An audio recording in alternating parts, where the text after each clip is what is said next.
In my last video, I explained to you guys why I quit my job, and maybe some of you could identify with some of the things that I was saying. And if you're here watching me again, I thank you for entertaining me, right?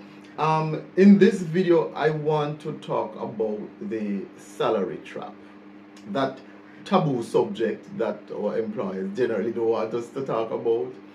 I want to go into some of the ways in which they use psychological manipulation tactics to keep us uninformed, and as a result of our ignorance, keep us underpaid, and even in some instances pit us against each other, right? Because if everybody comes together and work together, then it is more or less to the detriment of the organization. So, one of the first things I want to talk about is the market rate mystique.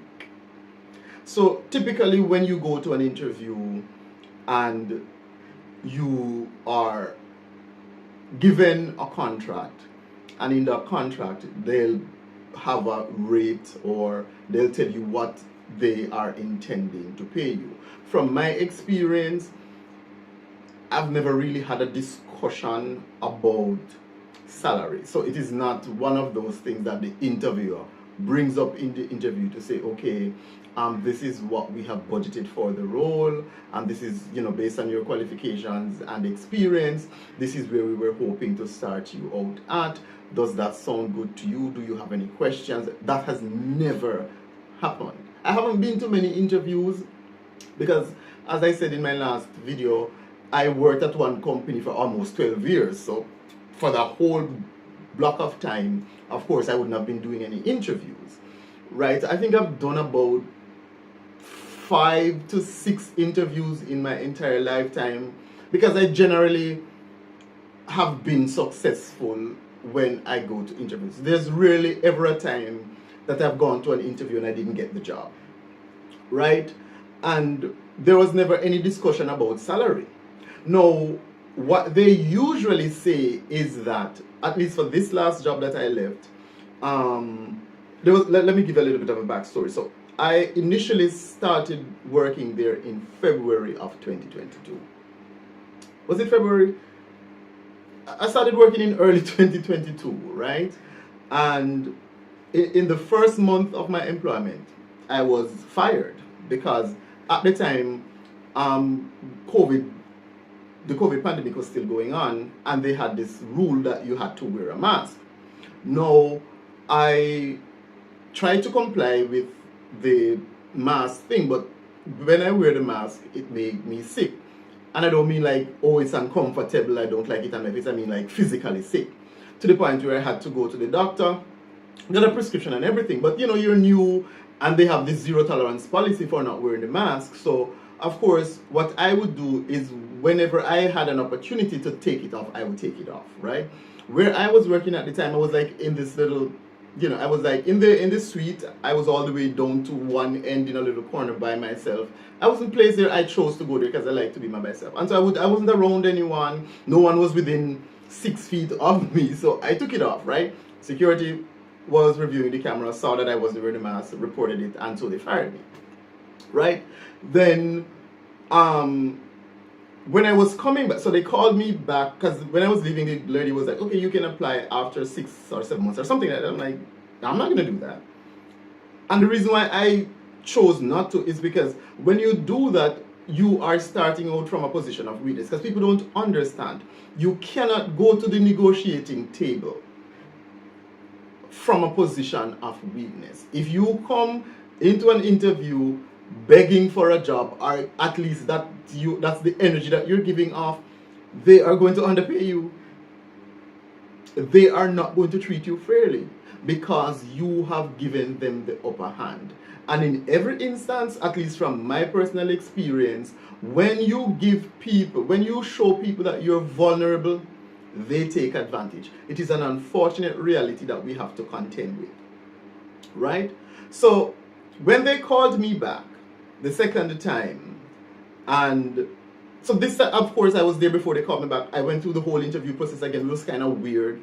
I like the same question. Like they literally asked me every single question that they asked me before. I'm like, don't you guys have my file? Like, what the hell? But anyway, we went through the motions. It was a formality, and it was just a waste of time. Because I'm like, why am I going through the same stuff? Anyway, so of course they still had the what was your current salary. So in my mind, what was your previous salary? So in my mind, I was thinking that there's no point in not putting it on there because I had done so in the previous interview, right? So there is no point in changing the figure. It wouldn't make any sense. And would you believe they were trying to offer me less than what I was getting when they fired me the first time. I could not believe it. I'm like, what the hell is wrong with these people? When the interview ended, because like I said, salary never came up. So when the interview ended, and the interviewer, the recruiter said, okay, I'm gonna try and fast track this for you. So I'm gonna give them a call, just give me a moment, and so she could get me an offer, right? And she spoke to them. I think it took about 15 minutes. She left. I was sitting there, then she came back. And what she was offering was the exact figure that I was getting at my previous job when I was working at the hotel. And I'm like, that's disrespectful to me. That's what I said to the recruiter. I said, that's disrespectful. Why would you call me back for a role, the same role, and offer me less than what I was getting before? I said, I cannot do that, my dear. I said, I do not allow people to disrespect me. And if this is how I start out in your organization, by accepting less than, then you will treat me less. That will be the nature of our relationship going forward. So there is only one condition that I will accept the job under. Either you're going to pay me what I was getting before or more, but not less. You can tell them that. They can keep the job. That's what I said. And she's like, okay. And she went back and they said, okay, fine. Right? Now, for the other persons, what they say is, no, you don't know what, there is no, they have no obligation. Because what I had done was I called the Ministry of Labor, right? And I was asking about the pay scale or the salary range. And I was asking if the employer was under any obligation to give you that information upon request. And their response was that there is nothing in law that can compel your employer to tell you how much they have budgeted for the role.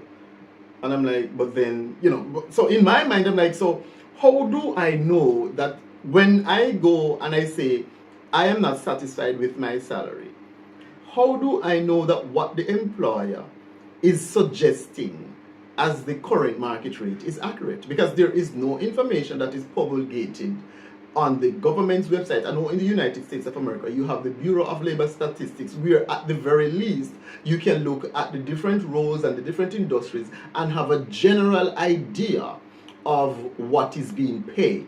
Not really what the market rate is, because salary, the information is not representative of what the role actually values at. It is representative of what people are actually being paid. And if we are suggesting that people are being underpaid, then it stands to reason that the information that you see is not necessarily representative of what the rule commands. So we have to always bear that in mind, because not all information is created equal. So they'll tell you, oh, it is the market rate. But what people don't understand is that employers talk to each other. And there is this covert collusion, not something that you could prove in a court of law, where they keep salaries at a certain level. And I'll give you an example. I think it was in 2008, right? We had the Rio brand came into Jamaica, the Rio brand of hotels. Now, at the time, where I was working, was it 2008? Either 2007 or 2008. I can't recall. It's been so long ago. Where I was working, I was making $33,000 per month, right? When Rio came to Jamaica, they were paying $30,000 per week. Per week. And so there was an exodus from the other hotels to Rio. Of course, it was a strategy that Rio used to kind of get the creme de la creme. It was a tactic that they used to lure talent away from the existing hotels to their hotel so that they could pick and choose who they want to hit the ground running, because you have to set that standard in terms of customer service, and you want the best of the best to command your share of this new market that you are trying to get a foot in the door. And the Hotel Association of Jamaica, along with the Jamaica Tourist Board and the TPD, they had a meeting with Rio, because the other hotels were furious. They're like, you can't pay these people you can't pay these people in a week what we're paying our employees in a month. You can't do that shit, right? And that kind of opened the eyes of hotel workers to say, wait a minute, if this hotel can pay us our monthly salary in a week, then obviously we are being underpaid where we are. And what happened was Rio fired everybody. 6 months, they fired everybody, and they had a job fair, and they rehired people, and they started paying what the market rate was that the other hotels were paying. So I say all of this to say that when they tell you about market rate, it is not a real figure. It is as a result of the collusion, the behind the scenes unspoken agreement that the employers have with each other to say, hey, we're gonna keep the pay at this rate. Not because this is what we can afford to pay, not because we have done a job costing, because if you ask them about job, they don't know what job costing is. They don't know what job costing is, because you need to cost the job. An accountant can tell you, you need to cost each role, and that is how you decide how much to pay for a specific role, because you're looking at the overall contribution to the bottom line, which is revenue. How much is this role contributing? Right? And you would look at probably the cost center, right? So in each organization you have departments, but in accounting we would classify them as cost center, and each cost center would have its own production cost, and that would include wages and salaries. And what people don't understand, because most employers, at least in Jamaica, they don't pay you for your lunchtime, and they should. It is called idle time. When you're doing accounting, idle time is factored into the role. So it's not the employer paying you for it. It is, if they sell a product, it would be the customers that are paying you for your idle time, not the employer, because the employer is supposed to factor in the idle time into the fixed cost of the product, or the total cost of the product. Because we do allocation of portion and absorption in terms of allocating a portion in or absorbing overheads. So if you rent an office space, right, you would apportion the cost of rent to the various departments using maybe how much space they occupy in the rented space. So if you rent 40 square feet and this department occupies 10 square feet, you would do 10 over 40, and that would determine how much of the rent to apportion to this specific department as a cost center. So that is how you would do it. And the same thing goes for the specific roles within the cost center, right? Of course, there are other variables that you'd have to take into consideration in terms of, okay, what are our competitors paying? Because that would also determine, because you have to remain competitive, so that would also, but at first you need to cost the job before you even look at external variables. You cost the job first to say, how much can we pay for this role in terms of what is it contributing in terms of a cost-benefit analysis? Do we actually need this role, by the way? What are the tasks being performed? How much of this task goes into getting the product to market? And then you cost around that, right? But most employers don't do that. They just come up with a figure out their ass. And usually there is this communication behind the scenes between employers to say, okay, this is what we are paying, so you better pay the same. And so that is where this market rate comes from. So when they're telling you that's the market rate, it's usually bullshit. Sometimes you're flat out lying because you don't know what the market rate is, because there is no publicly available information that you can go to verify. And they are not telling you. At my workplace that I just left, they don't. You go into the interview and you're asking them what is, and they're not telling you. They refuse. They're not outright refusing, but they're dodging the question. They are not telling you what they're budgeted for the role. Instead, they're trying to sell you on the fact that what they're offering you is reasonable. But there is no way for you to independently verify that what they're offering is actually reasonable. And many people have gone into these interviews because what they do is, if you're there as an analyst and you want to, and there's a higher position becomes available, you have to apply for that position as a regular, as anybody would. So you're competing with outside applicants as well as internal applicants. There is no promotion. So let's say I'm a payroll analyst and I want to be, there's a position comes up for team lead. They don't just be like, okay, congratulations, you have been promoted to team. It doesn't work like that. I have to put my resume, I have to apply for the position. Go on their website and apply for the position, email the job code to my manager, right, so that they can pull that application, and then I would go through the rounds of interview just as I did before. And if successful, they would give you a raise. I kid you not. A raise. Not what they have budgeted, because obviously it's two different positions. So the salary, the pay scales obviously are different. And so instead of paying you based on your experience and qualification, within that pay scale, they give you a bump in pay. And they call it a promotion. And everybody goes along with it. And I'm sitting there like, am I the idiot, or like what's going on here? Because it's not a promotion. If you have to go through, if you have to apply, outside applicants apply, they are interviewed. Internal applicants apply, they are interviewed. And you go through this round of interview and you're competing with everybody else for the role. How is it a promotion? It's not a promotion. And even if you could consider it a promotion, you now must pay me within that income band. They don't do that. They give you a raise, and you know raises are capped.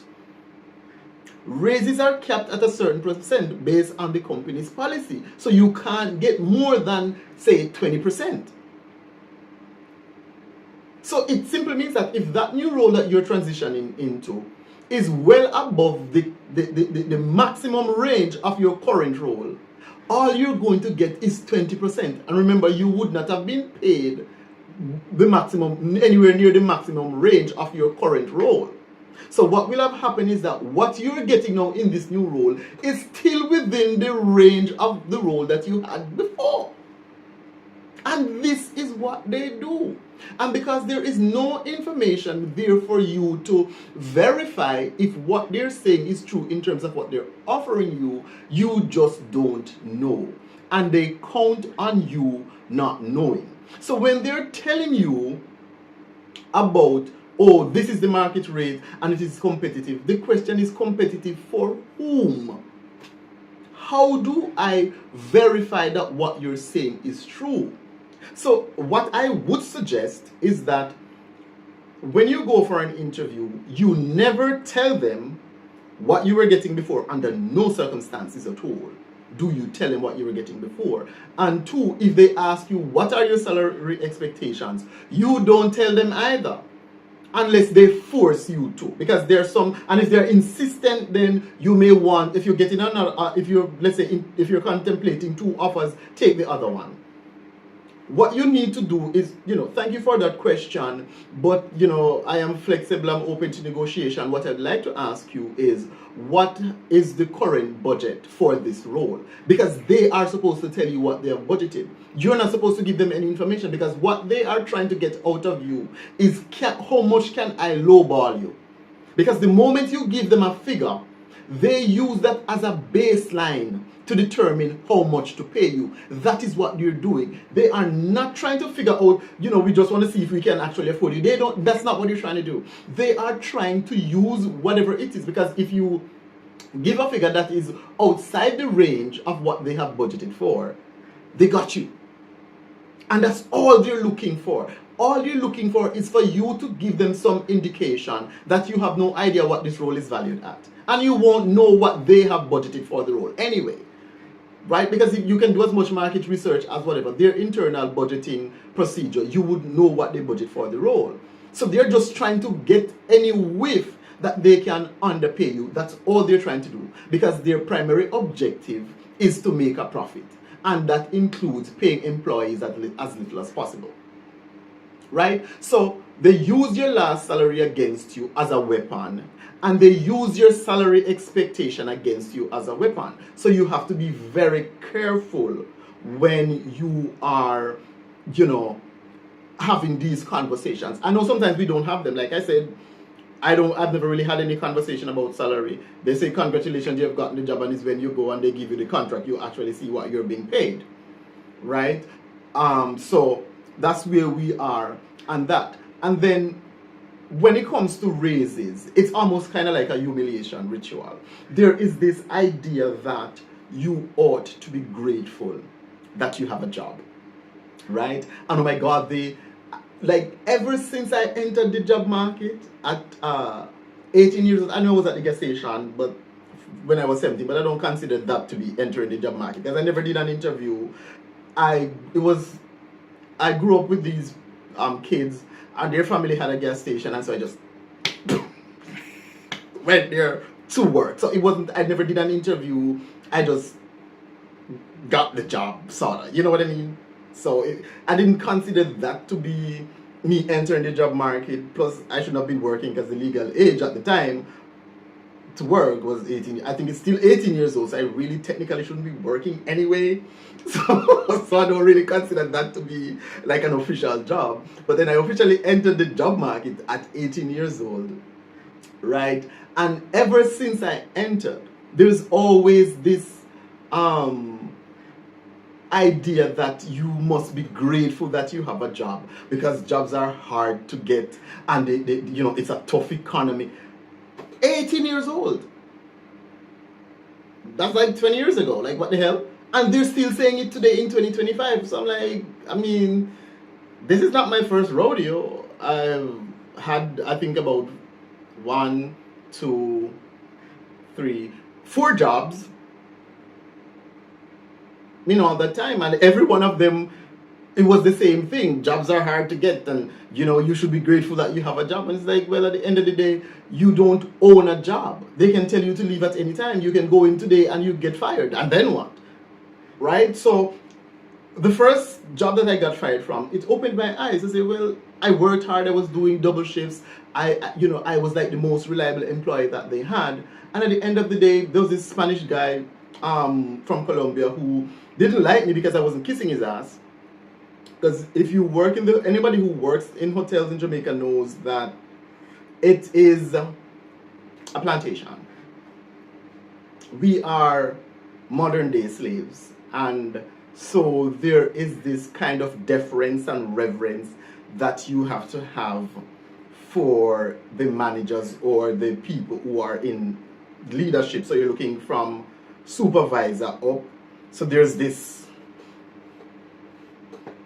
kind of subservience that you must display.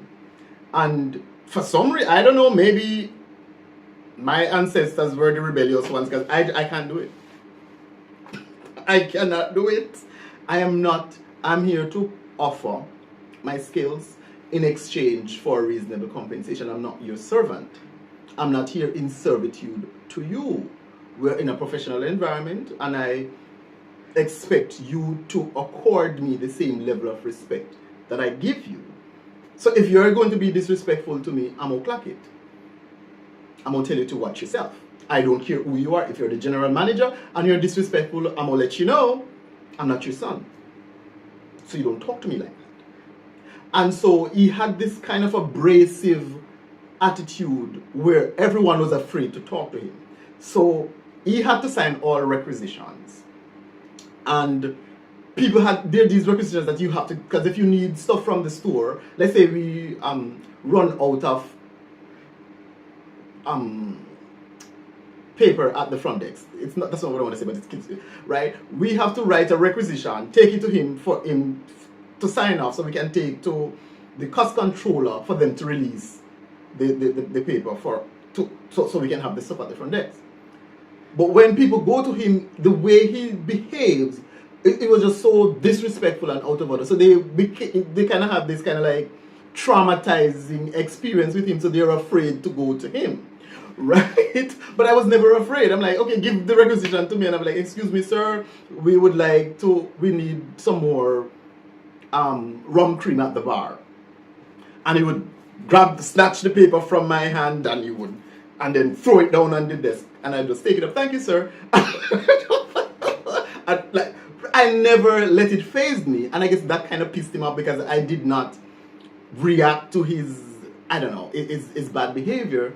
And so he made up some story that, some guests called him personally and told him that they were passing the front desk and I wasn't smiling. That was the charge that he came up with. And so they had this big meeting and there was like 5 managers, the general manager, the accuser, the resident manager, the security manager, the financial, the chief accountant or whatever, and that wasn't the title, but the chief accounting person and HR, and then it was just me. Like, what is this, right? And they stepped out of the office and left me. I don't know. They went outside to conference before they had the meeting, and so I looked. There was this thing on the lady on the desk. So of course I looked at what was on the desk because like what the hell. And I saw it was termination letter for me, right? Mind you, I had no idea why I was in the meeting, right?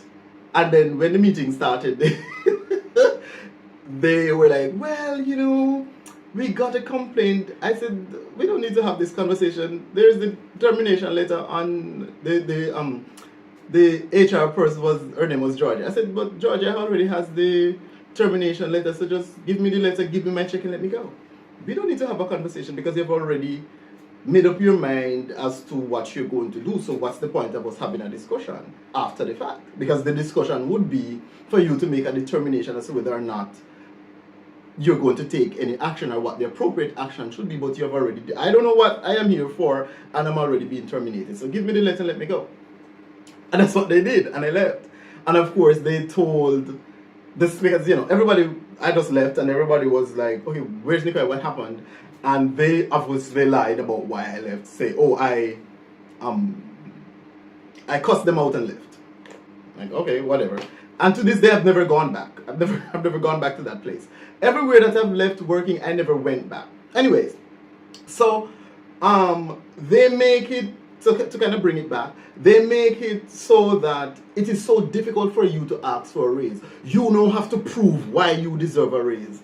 And I'm like, but if I have been working for you for a year, we have done we have done check-ins and one-on-ones, and you are looking at my goals and whether or not I am performing to the standard of the organization, and I have been meeting those milestones, meeting those targets, meeting my KPIs.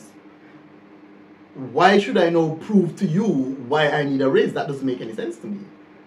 You're already tracking my progress. But they make it so that psychologically, most people won't even bother. And that's a win for them. Most people won't even bother to ask for a raise because they make it so unnerving. You must now prove to me why I need to give you a raise. Notwithstanding the fact that we have performance reviews, we have key performance indicators for you, and we have done an evaluation, and we have determined that you meet expectation, because it's always meet expectation. It doesn't matter how hard you work, there is just more that you can do. And I don't understand the logic. Like, what are you talking about? If there are 100 tasks to be completed within the month, in the realm of possibilities, it's only maximum 100. And I have completed all 100 tasks. How is that meet expectations? Because it's like, well, most people, because meeting expectation to me, you would look at, on average, how has everyone else done? Because if I meet expectation, it simply means that I am doing just as well as everybody else. That's what it means. But if I am the employee of the month, how am I employee of the month and meet expectations? That doesn't make any sense. If I am the top processor, how am I top processor and I meet expectations? And if you're looking at the year in review, and for the entire year, I have been nominated 6 times, and I won 3 or 4 times, how am I meeting expectations? When there are people who never got a nomination, it makes no sense. But that is their way, because your performance determines also your bonus. And if you get a raise, it determines how much of a raise you get. But they don't tell you that. Your performance review determines how much you get for your bonus, and it also determines how much you get for your raise. And so it's capped at meet expectations, no matter what you do. So they make this whole, so the whole environment is a psychological manipulation tactic that they use, where you are afraid to ask for what you deserve, not what you're worth, because I don't think anybody can pay me my worth. There is no value on me, but I'm looking at my contribution to the company's bottom line, and there is a value on that. And that is what we are costing, not me, because you can't pay for me.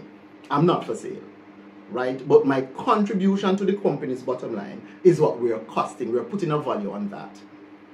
And they make it so unnerving for you just to ask. Because what I think is that when you do when you get your yearly performance review, or whatever the case might be, there should be a review of your compensation.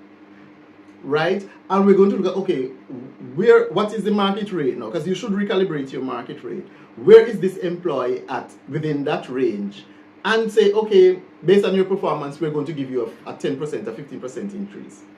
Or the market rate for this role has gone up, and now you are below what the range is.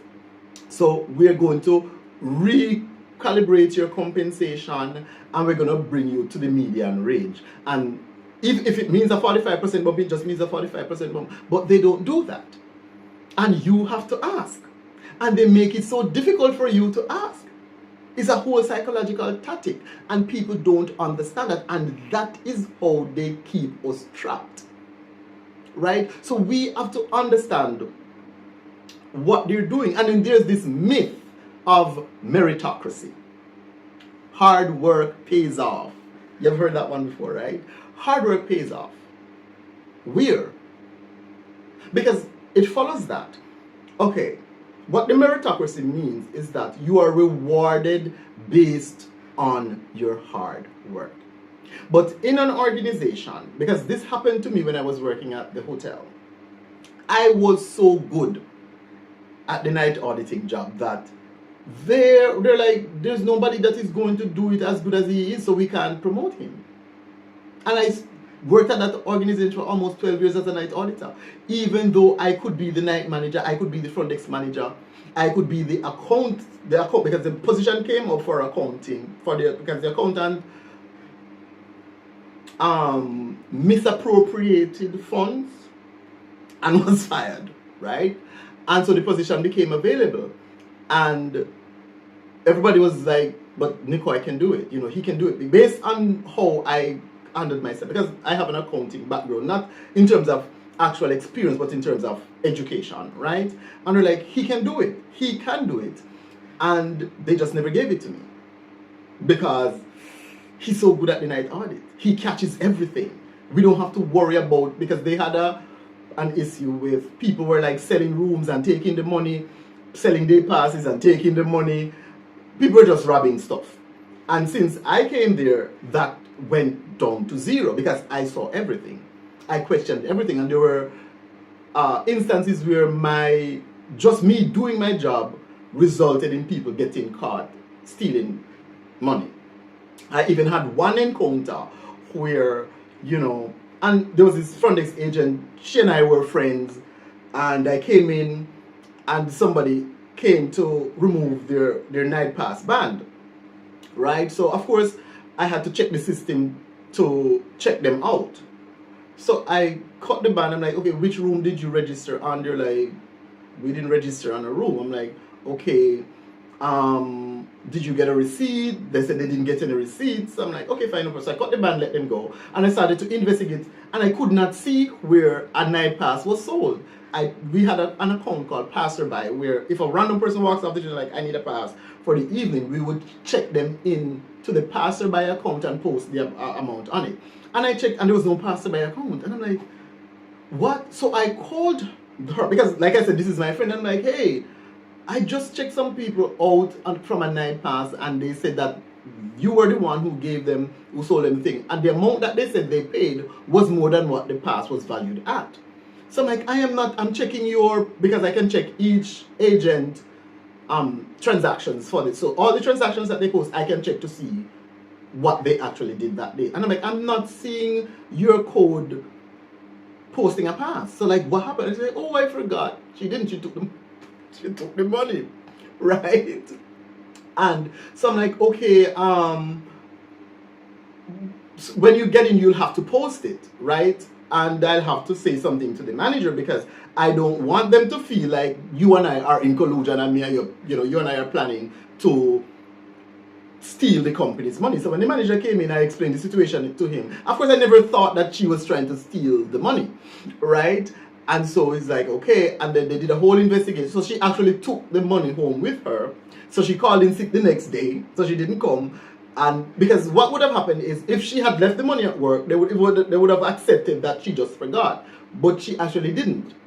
And so she never came back, because she actually had taken the money home with her, and she had no intention of giving the money to the company. So theft had gone down since I started working there. So I was stuck in that role because I was so good, which of course is unfair to me. Then there was a situation where a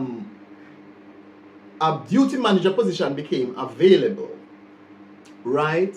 Because the relief manager had gotten into an altercation with a staff, and he drew his licensed firearm on the staff. And that was the first time I was seeing a gun up close, because I had to go in to calm the situation down. So you can just imagine, that experience. So I heard the commotion, and I'm at the front desk, they were in the back office, and I heard like there was this kerfuffle. So the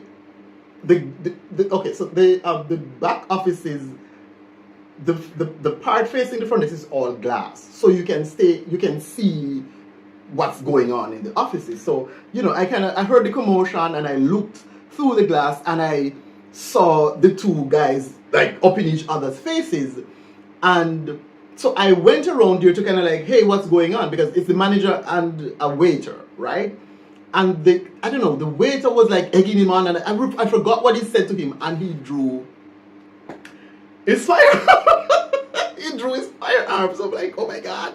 So I'm like, of course, he respected me to a level where, so I kind of like, sir, you can't do that. And I kind of like go, I'm like, yo, you need to leave, because the guy was, I'm like, hey, are you crazy? The guy has a gun and you still trying to, like, what the hell? And so he told the manager to like meet me outside.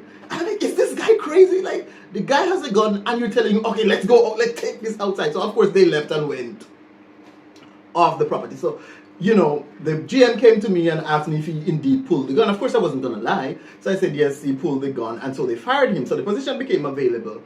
And I did a stint where the current night manager had to go off on vacation because this guy was fired. There was no one to do the relief. So they asked me to do the relief. And so I did that 1 week, and they were so impressed with my performance during that 1 week as relief manager, right? So, of course, one of the managers came to me, because the GM was very impressed. Everybody was impressed. So one of the managers came to me and said, would I like to do the relief? So whenever the night manager is off, I would work. Whenever he's on vacation, I would work, yada, yada, yada. And I'm like, okay, sure, fine, no problem. But then they wanted me to do it as part of my normal duties. So there would be no incentive, there would be no extra pay, there would be no nothing. And I'm like, are you crazy? So this is what they do. So in most cases, what they will do is they will give you the promotion. So a lot of these people with their supervisors and this and that, they're not getting any money. These dumbasses. So they will give you the raise, they'll give you the position without the money. So all you have is a title. And sometimes that is why these people who are your leads and your supervisor, they are so bitter. Because all they have is the title, they're not getting the pay. And even if they're getting pay, it is not what the role commands. It's a little bump from what they were getting before. So if a new person comes into that role, they would be getting probably 100% or 150% more. This is how wide the gap is than what the current manager or supervisor is getting. And I'm telling you that because this is what I have seen from my experience. So they wanted to promote me to do the work, and I would basically just have the title and there would be no additional pay. And I'm like, that's disrespectful, I'm not doing that. Then during COVID, in the early parts of COVID, when they wanted, because we were running on empty basically, and they wanted to capitalize on social media, in terms of social media advertising on Facebook and Instagram, yada yada yada, to kind of like get the locals to come in. And so I was starting YouTube at the time, and I did some YouTube courses in terms of social media optimization, content creation, how to do your thumbnails, that sort of thing. So of course, in this meeting, there was like GM and everybody, sales manager, yada yada yada, and they wanted, of course, feedback. Of course, no one there knew anything about the social media thing, and they wanted to hire a company and pay them hundreds of thousands of dollars to do the social media marketing for them. So I'm like, no, you don't have to do that. I'm like, all you need to do is create an account on Facebook and use the Facebook ad, and you can run the ad for however long you want, a day, a week, a month, and it will show you, you can select your target audience, and you can select a budget for your campaign ad. You can do the same thing on YouTube, you can do the same thing. And they were like, really? I'm like, yeah, you can do that. All you need is a reservation agent to create the accounts and run your promotions, and you'll pay. You can have $100 budget, run it for a week, and you're good. So they now wanted me to come in and do that. But remember, I work the night shift, so I'd have to come in the day to work in reservations, and they didn't want to pay me any extra money. I'm like, are you crazy? So the sales manager came to me like, really liked your suggestion. What do you think about yada yada yada? And I'm like, okay, so how will I be compensated for that? And she was like, looking at me like I was speaking gobbledygook. And I'm like, but you can't expect me to come. I work in the night, and no, I will have to forfeit my rest, come here in the day for however long to run social media ads and come up with social media marketing campaigns as a part of my normal duty. How does that make sense? My normal hours are between 11 p.m. and 7 a.m. So any time after that would be that. This is different from my actual role. This doesn't fall within the realm of what I am supposed to be doing. Moreover, my pay was cut in half because of COVID. So I was running on basically empty. I was basically living off of what I had saved up because what they were paying me could not even pay my rent. That's how low the pay was. It couldn't pay my rent for the month. So I'm like, I can't do that. And so of course that was an asterisk against me because it's like, okay, you don't want to do these things for free, or we want to promote you to this but without the pay, and you refused. And I'm like, I'm not concerned about titles. I'm concerned about my pay. Because at the end of the day, when the landlord comes, I can't tell them I'm a good worker. I can't tell them I was employee of the month. They want their money. So if I can't take it to the bank, I'm good.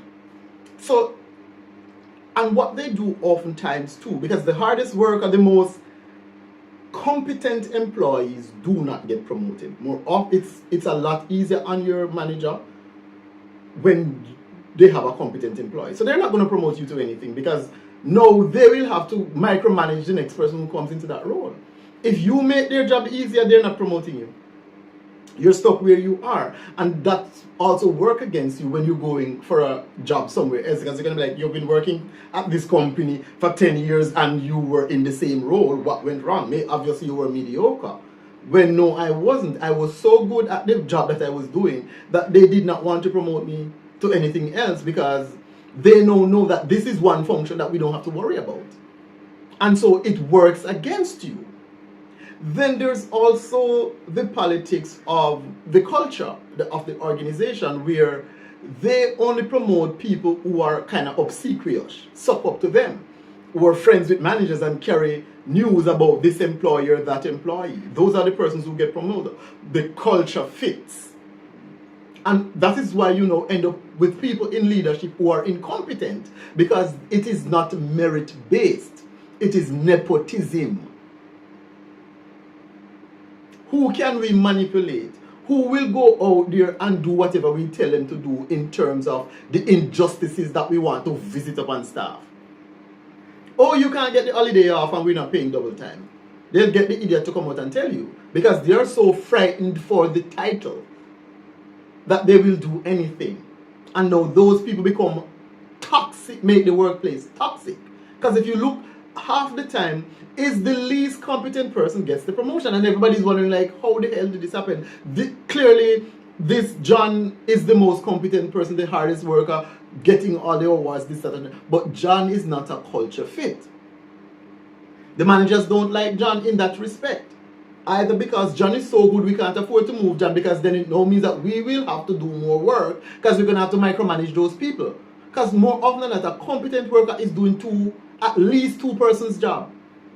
The work of two people. When I left the hotel, I spoke to the assistant reservation manager about 3 weeks ago because we're friends, right? We kept in touch, yada, yada, yada. And she's like, what you were doing is 3 people doing it now. 3 people. Because nobody could manage the volume of work that you were doing. 3 people. They hired to do my job. So, at the end of the day, you are stuck. Not because you can't be management or whatever. It's because, well, we can't replace you. So it now becomes, you're being penalized for being good at your job. And then there is this culture fit. So it's not a meritocracy. Okay, this person is malleable. We can manipulate them. We can have them as our little, errand boy or whatever the case might be. So we'll promote them to supervisor. And though they become a thorn in the employee's side. They're not, so they get the promotion and they probably get a little bump in pay. So they're not even getting what a supervisor is supposed to be getting anyway. And they know they have this monster that they set up on the employees to terrorize them. So meritocracy in the organization is a myth. Promotions don't always mean progress. And more often than not, is the hard workers are penalized for being hard workers. The good employees are being penalized for being good. Because you're so good at your job, we can't afford to promote you. We have to promote somebody else. And so mediocrity becomes the order of the day. And then, this video is kind of getting a little long. I'm going to try to cut it off at that. Oh. Then we're looking at wage compression. Companies try to, I don't know where people get this from. I guess it's coming from the boomers. because the boomers kind of really fucked us over, right, with their acquiescence to tyranny, right? This idea that loyalty matters. Loyalty does not matter to any company. It doesn't. How do you know that loyalty does not matter to your company?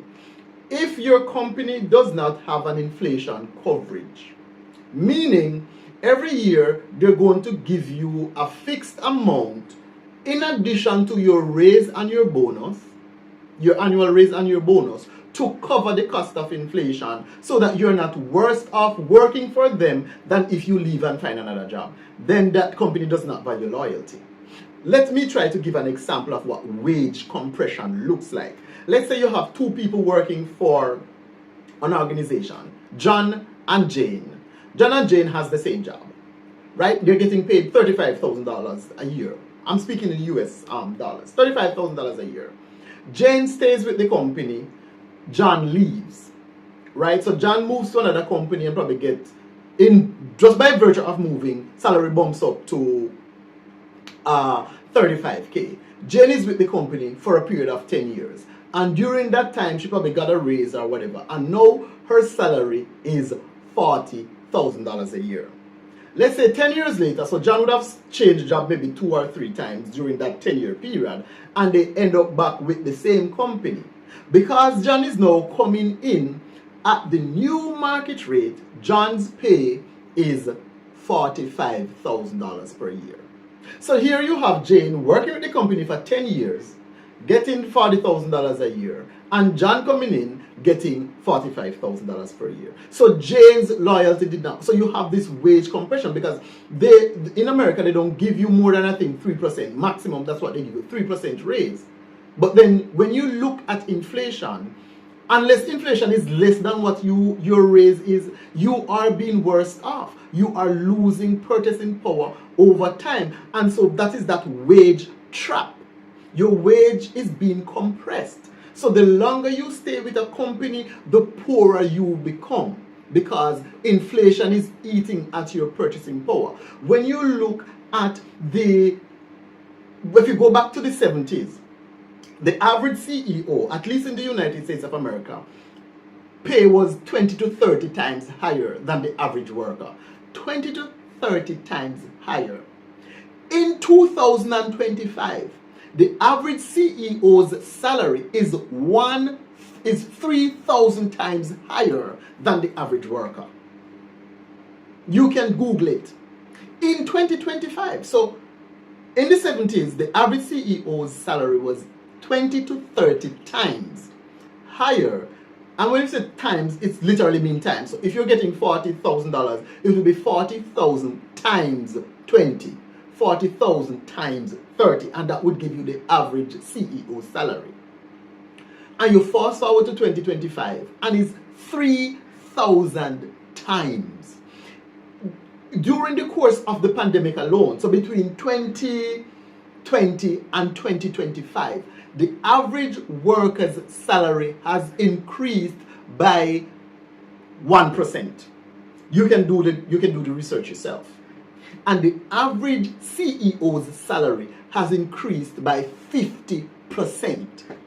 So they have frozen wages for regular workers, saying, oh, well, it's a recession, and we had this pandemic and we're locked down and things are bad and times are hard and and a bunch of foolishness. So our salary not moving. But for some reason, the top brass, they're taking their increases anyway. And it's like, but if we can't get a raise, why are you getting a raise? That doesn't make any sense. And when I do payroll, so I see the retention bonuses, all these kind of these tax equalization payments, meaning the company pays the tax on behalf of the top brass. So that those salary deductions, in terms of your FICA taxes and federal and state, the company pays it. So you get back the money. So if your salary is supposed to be $3 million per year, you're getting the full $3 million because the company is paying the taxes on your behalf. Whereas for us, the workers, it's 22% for state and averaging maybe 5%, 22% federal, averaging 5% for state. And then you have school district tax and other locality taxes that are coming out, and you have your social security taxes, and you have to pay those. But the top brass getting that paid for them by the company. So this is the situation that we find ourselves in. And so we are always trying to catch up. And the more we try to catch up is the farther the gap widens. We just can't, because they are slowing us down while we're trying to catch up. So not only are we not able to catch up, we are progressively falling behind. And that's the situation that we're in 2025. And, it's kind of like we have to wake up to the reality of our own exploitation and get ourselves informed, because they rely on our ignorance. And they give us these little micro increases. Oh, you get a 1% raise, and you think that you're doing better off. And because we're not looking at the impact of inflation on our purchasing power, we accept these things and say, oh well, because the dollar amount is more, but you're still worse off because it can buy less. What that means is, let's just say a bottle of cooking oil was $1, right? And now it is $3, right? It simply means that if your pay was $1, now you're getting $1.80, you have to find that $1.20 somewhere to buy a bottle of cooking oil. That's what it means. But you're not looking at it in that way. So when you get these little raises, you're thinking, oh, well, you're doing better, when you are literally worse off. You are better off moving companies every 2 to 3 years. So at the very least, you can get a sufficient bump in pay to cushion the impact of inflation on your purchasing power.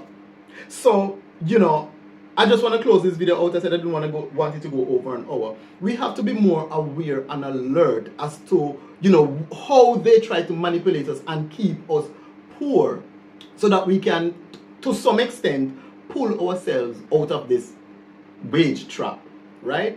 If you're still here with me, thank you for watching, and I guess I will see you in my next video. Please remember to like, share, and subscribe.